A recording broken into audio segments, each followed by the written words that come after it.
The billionaire came home early and caught his fiancée hurting the maid, just as her toddler warned him. Nobody expected a 3-year-old to be the one who finally told the truth.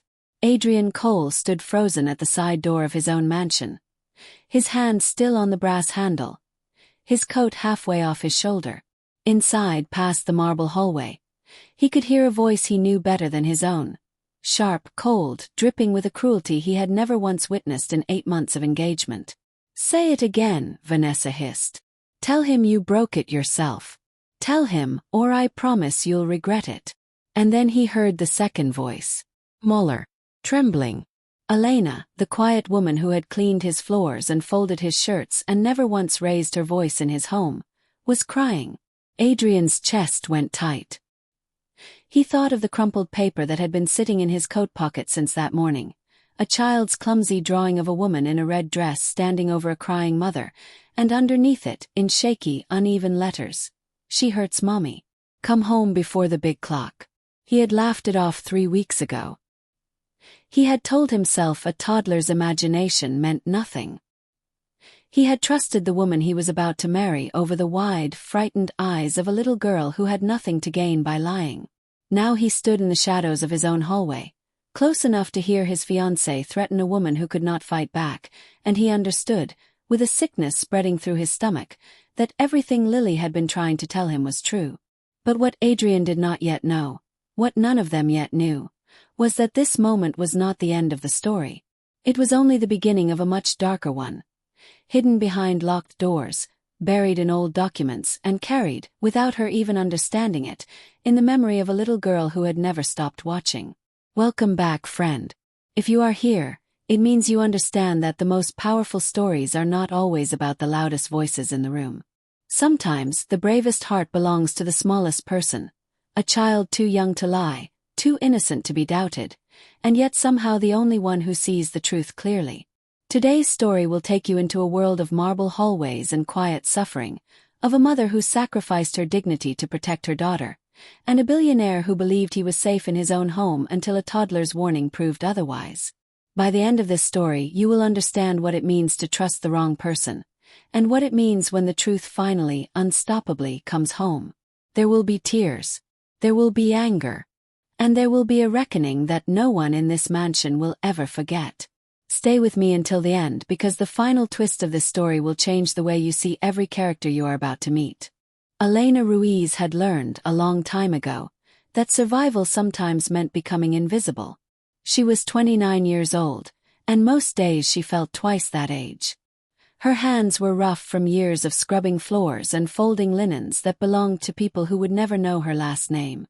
She rose before sunrise in the small staff apartment behind the Cole estate, dressed quietly so she would not wake her daughter, and walked the long gravel path to the mansion while the sky was still gray. She had not always lived this way. Once, Elena had dreamed of becoming a nurse. She had been halfway through her training when her husband left, not with a fight, not with an explanation, just a note on the kitchen table and an empty side of the closet. She was 7 months pregnant at the time, and the dream of nursing school folded quietly into the drawer where she kept things she no longer allowed herself to want. What she wanted now was simpler. Roof. Meal. A safe place for her daughter to grow up. The position at the Cole mansion offered all three, along with a small monthly wage that, if she was careful, could someday become a down payment on an apartment of her own. It was not much, but it was hers, earned with her own 2 hands. And Elena had never been the kind of woman who complained about honest work. What she had not expected, when she accepted the position 8 months ago, was Vanessa Hale. At first, the fiancé's coldness seemed like nothing more than the natural distance between an employer and a housemaid. Elena told herself she was imagining the ice in Vanessa's voice, the way certain instructions were given twice as sharply when Adrian was not in the room. She told herself it was simply the pressure of wedding planning, the stress of a woman preparing to become the lady of such an enormous house. But the coldness grew teeth. It began with small things, a misplaced vase blamed on her, a stain on an evening gown that Elena had never touched, accusations delivered in a voice sweet enough for anyone listening but sharp enough, up close, to cut. Elena absorbed each one silently. She could not afford to argue. She could not afford to be fired. Not with Lily depending on her. Not with nowhere else to go. What Elena did not tell anyone, not Mrs. Whitmore, not even her own daughter, was the day she had wandered into Adrian's private study 3 months ago to return a misplaced book, and found a folder of financial documents left carelessly open on the desk. She had not meant to read them. But her eyes had caught a name, a foundation, a number that did not add up, and something cold had settled into her stomach that she had not been able to shake since. She had said nothing. She told herself it was not her business. She told herself the numbers probably meant nothing at all. She was wrong. And that single moment of accidental knowledge would soon cost her more than she could have imagined. But that wasn't the real reason Vanessa had started to hate her. Not yet. That reason was still 3 weeks away. If you asked anyone in the Cole mansion who the happiest person under that roof was, they would not point to Adrian, with his private jet and his gleaming towers of glass. They would not point to Vanessa, dressed always in silk and diamonds. They would point, without hesitation, to a small girl with 2 crooked pigtails who spent her afternoons chasing the mansion's orange cat down the garden path. Lily Ruiz was 3 years old, and she noticed everything. She had a habit, when she was thinking hard, of tilting her head and chewing on the collar of her shirt. She collected smooth stones from the garden and lined them up on the windowsill of the staff apartment in an order that made sense only to her. She called the mansion's enormous grandfather clock the big clock, and she had somehow learned, without anyone explaining it to her, that its long, slow chime meant her mother's shift was nearly finished, and that Adrian, when he was home, would appear from his study exactly when the 4th chime rang. Lily loved Adrian in the uncomplicated way that small children love anyone who kneels down to their height and speaks to them like they matter. He kept a drawer of colored pencils in his study just for her. He had once spent 40 minutes helping her build a fort out of couch cushions while Elena finished the evening dishes. To Lily, Adrian was not a billionaire. He was simply the kind man who always noticed when she walked into a room. It was that same watchfulness that made her notice something else entirely. She noticed that the pretty woman in the red dress smiled only when Mr. Adrian was nearby. She noticed that her mother's shoulders dropped, just slightly, whenever that woman entered a room alone. She noticed the sound of her mother crying quietly in the laundry room one afternoon, quickly wiped away the moment Lily peeked around the door. Children are often given far less credit than they deserve. Adults assume that because a child cannot explain something in a full sentence, she has not understood it at all. But Lily understood far more than anyone in that house realized. She simply did not yet have the words for what she was seeing, only the instinct that something was wrong and the fierce, uncomplicated love of a daughter who wanted, more than anything, to protect her mother. So she began to say the only thing she knew how to say, over and over, to the one adult she trusted most. Mr. Adrian. Come home before the big clock. She hurts Mommy. He would smile at her, ruffle her hair, and tell her not to worry about grown-up things. He had no idea that this small, repeated sentence was the most important thing anyone in his life would ever tell him. Adrian Cole had built an empire from nothing but a laptop, 4 years of sleepless nights, and a stubborn refusal to quit. By 38, his technology company employed 12,000 people across 3 continents. Magazines called him a visionary. Business schools studied his rise as a case example of relentless ambition meeting perfect timing. What the magazines never printed was how lonely that kind of success could feel. Adrian had lost his mother when he was 22, just as his company was beginning to take off, and his father had passed 2 years later, never having fully understood the empire his son was building. Adrian's sister Rachel was the only family he had left who truly knew him, not the version of him printed on magazine covers, but the version who still, some nights, ate dinner alone in a kitchen large enough to feed 40 people. He had built the mansion as a monument to everything he had achieved. But an achievement, he was beginning to learn, does not keep a person warm at night.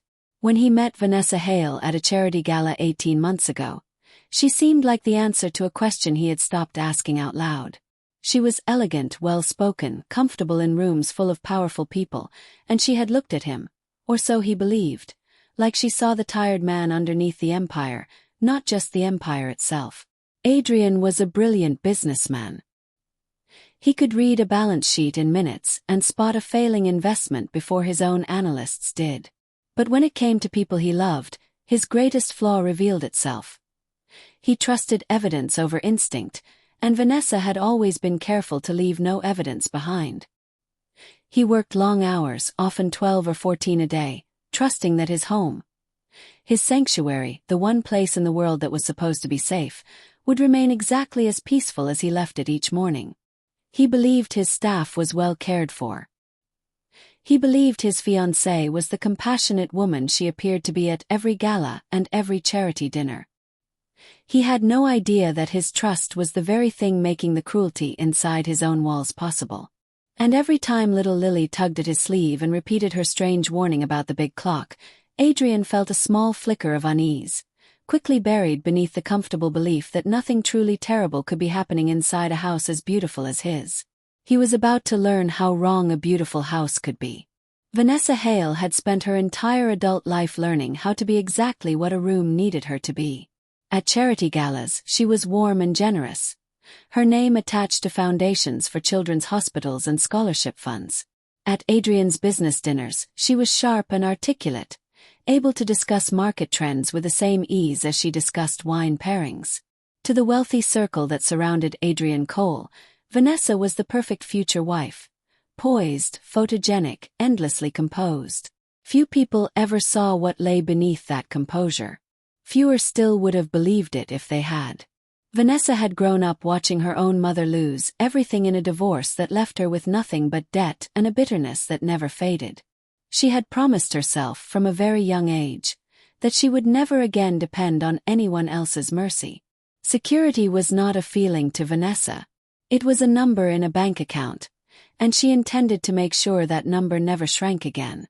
Adrian represented the largest, safest number she had ever encountered. She was not without genuine affection for him. In her own way, she believed she loved him, or at least loved the life he provided. But underneath that affection sat a colder calculation, one that had guided nearly every decision she made since the engagement began. She could not afford anything that threatened the wedding. Not scandal. Not suspicion. Not a maid who happened to wander into the wrong room at the wrong moment and see something she should never have seen. Vanessa had noticed the change in Elena weeks ago. The slight hesitation before making eye contact, the careful way she avoided the private study whenever Vanessa was inside it. She could not be certain how much Elena knew. But she could not risk finding out the hard way either. So Vanessa did what she had always done when a threat appeared in her life.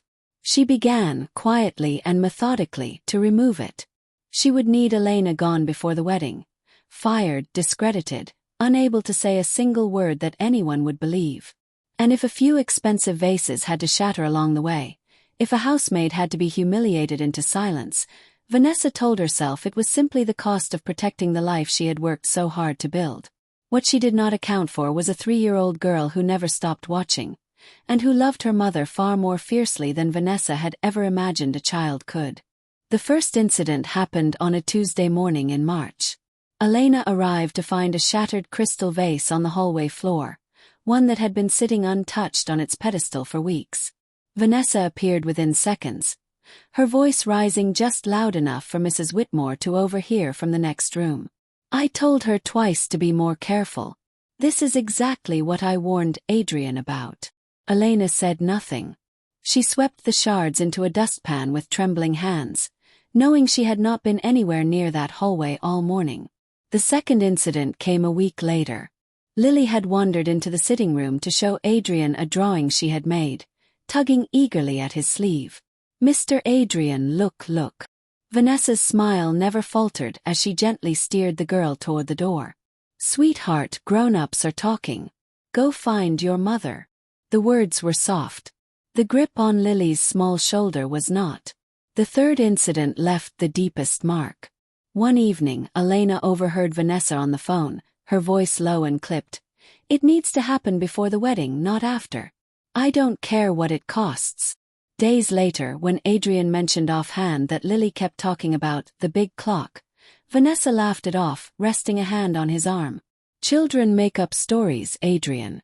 Honestly, I think that housemaid fills the poor girl's head with nonsense. It might be time to reconsider the arrangement.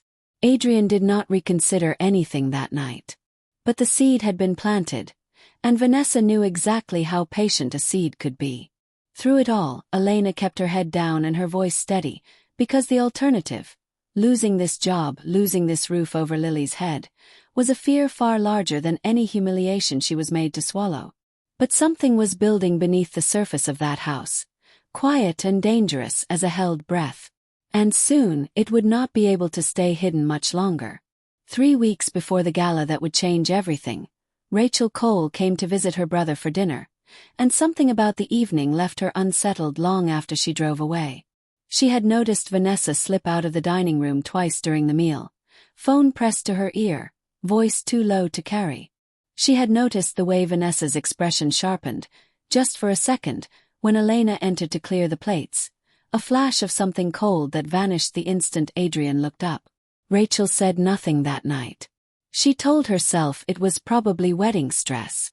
But as a lawyer, she had spent years learning to trust the small inconsistencies other people overlooked, and this one refused to leave her alone. Around the same time, Marcus Reed, Adrian's CFO, flagged something odd in the Foundation's quarterly report. Small transfers, each just under the threshold that would trigger an audit. Individually they looked like nothing. Together, they formed a pattern too deliberate to be an accident.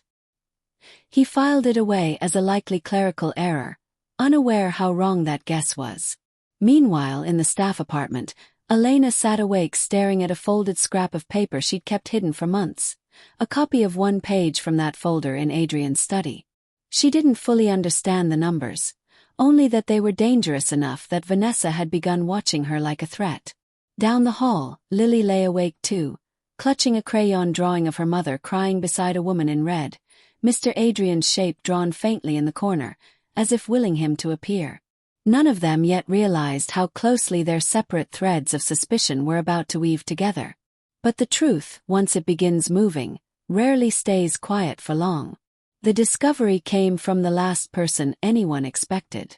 Daniel Cross, the mansion security chief, was reviewing the estate's camera archives that week for an unrelated insurance matter when he noticed a strange gap in the footage. 3 separate afternoons over the past month where the hallway camera outside the private study had simply gone dark for exactly 40 minutes at a time, always during hours when Adrian was away. Daniel was a former investigator, and gaps like that did not happen by accident. Someone with access to the system's override code had disabled the camera deliberately, and reactivated it just as carefully afterward. There were only 4 people in the entire household with that access code. Adrian, Daniel himself, Mrs. Whitmore for emergency purposes only, and Vanessa, who had requested access months earlier, citing wedding-related privacy for vendor calls. He said nothing to Adrian yet, not until he had more than suspicion. Instead he quietly pulled 6 months of logs, and every blackout window lined up, almost perfectly, with a day Adrian had been traveling. He made one call to Rachel Cole, whose instincts he trusted. "There's something in the security logs I'd like a second set of eyes on." Rachel agreed at once, her mind flashing back to that unsettling dinner 3 weeks earlier. The truth was no longer hiding in shadows. It had begun slowly to surface. Elena did not sleep well that week. Vanessa was watching her more closely now, lingering in doorways, asking questions that felt less like curiosity and more like calculation. She thought about telling Adrian everything, but fear always pushed the words back down. Billionaires did not choose housemaids over the women they were about to marry, she told herself. She could not risk Lily's home on that hope, so she carried the weight alone and told herself she only needed to endure a little longer. Adrian was fighting a different kind of doubt. Lily's warnings kept echoing in his mind at strange hours, and he kept telling himself Vanessa's explanation made sense, until a small, stubborn instinct, the same one that had once told him to bet everything on an unproven company, refused to fully quiet down. Something was wrong in his house. He could feel it even as he refused to name it. And 3 days later, Lily would give him no choice but to finally listen. The engagement gala was meant to be the most beautiful night of Vanessa's life, 300 guests, a string quartet, and a chandelier-lit ballroom draped in white orchids flown in from overseas. It was, Vanessa had told everyone, a celebration of everything she had worked so hard to build. It was also, though no one else knew it yet, the night everything began to unravel. Rachel and Daniel arrived early, having spent 2 days quietly comparing security logs to the foundation's financial records, and what they had found sat heavy between them as they moved through the glittering crowd, watching Vanessa glide from guest to guest with practiced grace.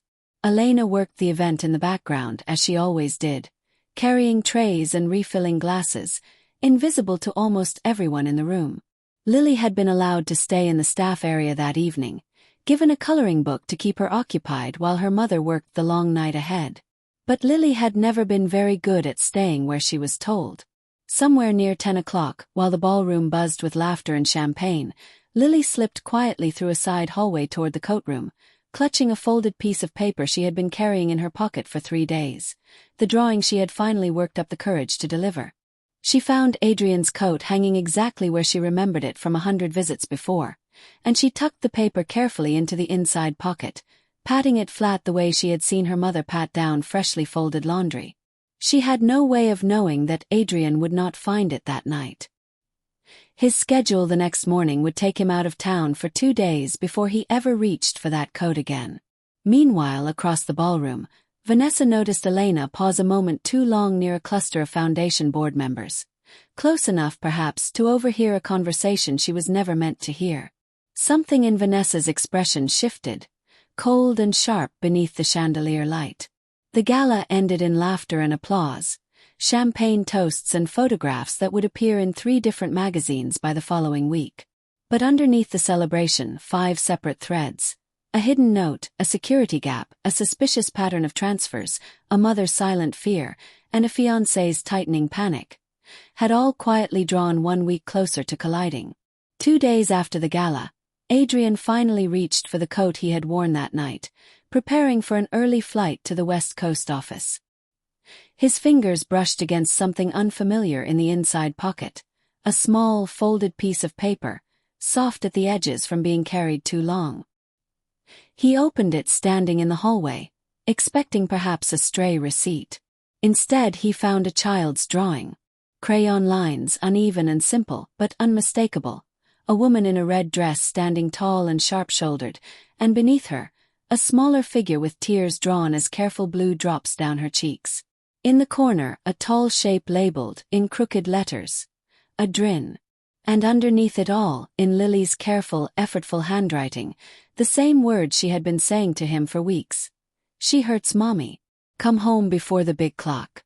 Adrian stood frozen in the hallway, the paper trembling slightly in his hand. He thought of every time he had smiled at Lily and told her not to worry about grown-up things. He thought of every time Vanessa had gently dismissed the child's warnings as imagination. He thought of the strange, uneasy hum beneath his ribs that he had spent weeks trying to ignore. For the first time, Adrian did not dismiss it. He cancelled his flight without explanation. He told his assistant he would be working from home for the rest of the day, and instead, quietly, without telling anyone in the house, he changed his schedule entirely, choosing to return not at his usual hour, but 3 hours early, through the side entrance no one would expect him to use. He did not yet know what he would find. But for the first time since this had all begun, Adrian Cole was finally, truly listening. The side door opened without a sound. Adrian stepped into the hallway just past the private study, and it was there that he heard Vanessa's voice, sharp and low, and Elena's, small and breaking, from the laundry room down the hall. He stood in the shadows and listened as his fiancée threatened the woman who had spent 8 months quietly serving his household, forcing her into silence with a cruelty Adrian had never once witnessed behind Vanessa's polished smile. He stepped into the doorway. Vanessa's face drained of color the instant she saw him. What followed unfolded in pieces, the way truth often does. First through Adrian's own eyes, and then, over the following hours, through Rachel and Daniel, who finally brought their findings directly to him. The security gaps. The disabled cameras, always active on the exact days Vanessa had access alone. The pattern of transfers Marcus had flagged weeks earlier, now confirmed as deliberate, careful, and hidden behind fabricated charity expenses. And finally Elena, no longer forced into silence, told him the rest. About the folder she had accidentally seen in his study 3 months ago, about the copied page she had kept hidden out of fear rather than malice, about every staged incident Vanessa had orchestrated since, each one designed to push Elena out of the house before the wedding could take place. Elena had not been careless. She had not been dishonest. She had simply seen something she was never supposed to see. And Vanessa had spent months trying to bury both the evidence and the witness. Adrian sat in silence for a long moment after Elena finished, the pieces of 8 months finally arranging themselves into a picture he had refused to let himself see. Vanessa had never loved him the way she claimed. She had loved the number attached to his name, and she had been willing to destroy an innocent woman's life, and to steal from his own family's foundation to protect it. And the only person in the entire house who had seen the truth clearly, from the very beginning, had been a 3-year-old girl too young to be doubted, and too brave to stay silent. The days that followed were quiet in a way the mansion had never been before. Vanessa was escorted from the property that same afternoon, her protests growing thinner with every step, until finally there was nothing left to say. Officer Sarah Bennett arrived within the week to formally open an investigation into the foundation's missing funds, assuring both Adrian and Elena that this would be handled properly, not quietly buried the way wealth so often buries its own scandals. Elena, for the first time in months, allowed herself to cry openly, not from fear, but from the sheer release of no longer carrying the weight alone. Mrs. Whitmore found her in the kitchen that evening and simply held her, saying nothing, because some kindnesses do not need words. Adrian sat with Lily that same evening, her small drawing still folded carefully in his jacket pocket, and for the first time, he knelt down to her height and told her the truth. "You were right," he said quietly. "About all of it. I should have listened sooner." Lily, with the simple wisdom only a child can offer, patted his hand and said, "It's okay, Mr. Adrian. You listened now." There was guilt in Adrian that would take much longer to heal. Guilt over every time he had smiled politely and changed the subject, every time he had chosen comfortable trust over the harder work of paying attention. He said as much to Rachel one evening, staring out at the garden where Lily's stones still sat lined up along the windowsill. "I built a life," he told her, "and I never once noticed it was hurting the people inside it." Rachel did not offer easy comfort. She simply reminded him that noticing now and acting on it mattered more than any mistake that came before. Slowly, in the weeks that followed, the mansion began to feel less like a monument and more like a home. Not because the pain of what had happened disappeared, but because, for the first time, everyone under that roof was finally being seen and heard. 6 months later, the Cole mansion looked much the same from the outside. The same tall gates, the same wide gardens, the same grandfather clock ticking steadily in the front hall. But inside, everything had changed. Elena no longer worked as a housemaid. Adrian, with Rachel's help, had quietly funded the nursing program Elena had abandoned years earlier, and she now spent her mornings in classes and her afternoons studying at the kitchen table while Lily colored beside her. It was not charity, Adrian had insisted when Elena tried to refuse. It was correction, an attempt, however late, to give back what his own blindness had cost her. Lily had grown 2 inches and lost none of her boldness. She still visited the mansion on weekends, still kept her stones lined along a windowsill, and still, without fail, ran straight into Adrian's arms the moment she saw him, calling him not Mr. Adrian anymore, but simply Uncle Adrian, a title he had not asked for and would not have traded for anything in the world. Marcus Reed's investigation, alongside Officer Bennett's team, recovered most of the funds Vanessa had taken, redirecting the money back into scholarships and medical grants.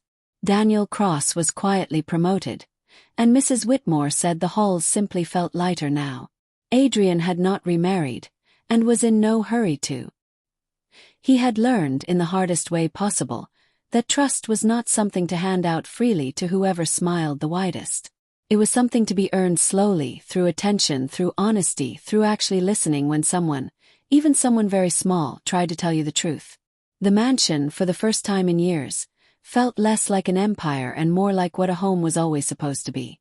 It was Rachel who found it, tucked inside an old file box while helping Adrian sort through the last of the foundation's paperwork. A single handwritten letter, dated nearly 2 years before Vanessa had ever entered Adrian's life, written by their late mother, addressed simply to whoever my son chooses to marry. Inside, in their mother's careful handwriting, was a single line that stopped Adrian cold when Rachel finally showed him. "Watch how she treats the people who can do nothing for her. That is the only test that has ever mattered." Their mother had written it during her final year, long before Adrian had built half of what he now owned, long before Vanessa or Elena or a small girl named Lily had ever entered his life. And yet the words landed as though they had been written that very morning, aimed directly at everything Adrian had just lived through.